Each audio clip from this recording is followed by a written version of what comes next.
In this next video, we're going to be looking at God's vision for the universal church and its role in implementing his vision to heal the world, to bring us home.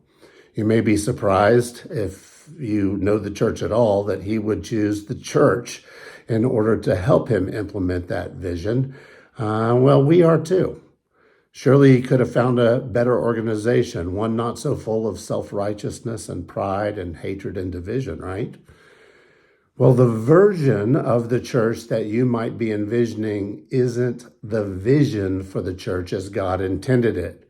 So we want to take a moment in this video to take you back a bit to the vision of the church, the original vision of the church as God designed it in the first place, a church that was supposed to be marked by beauty, unity, and love, and maybe having a little fun along the way.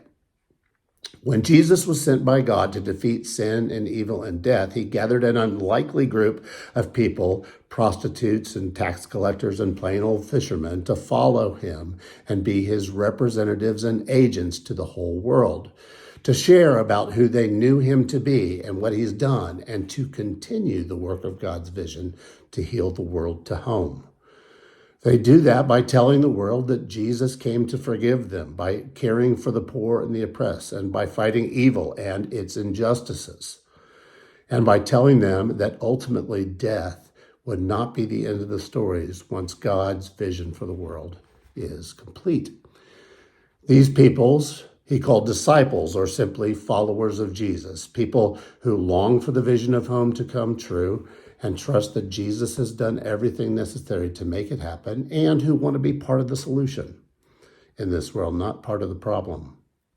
The Bible calls the church the body of Christ, those broken, needy, but normal people who want to be the physical presence of Jesus the Christ in the world and continue his work here until that vision for home is complete. Well, that's God's original vision for the universal church. All of us, one church working together, empowered by God's Spirit, embodying his heart for the world and pointing to Jesus' work on its behalf. That's the original vision for the universal church. And that's the vision that drives us at All Souls Church of St. Louis too. But of course, the universal church hasn't lived very well into that vision, not at all in many cases. So tune into the next video to hear how, from the look of things, the church hasn't done its job very well, but also how we're trying to get back to the way God did intend it to be a church marked by beauty, unity, and love. And we'll do that by looking at our vision for our particular denomination. Peace.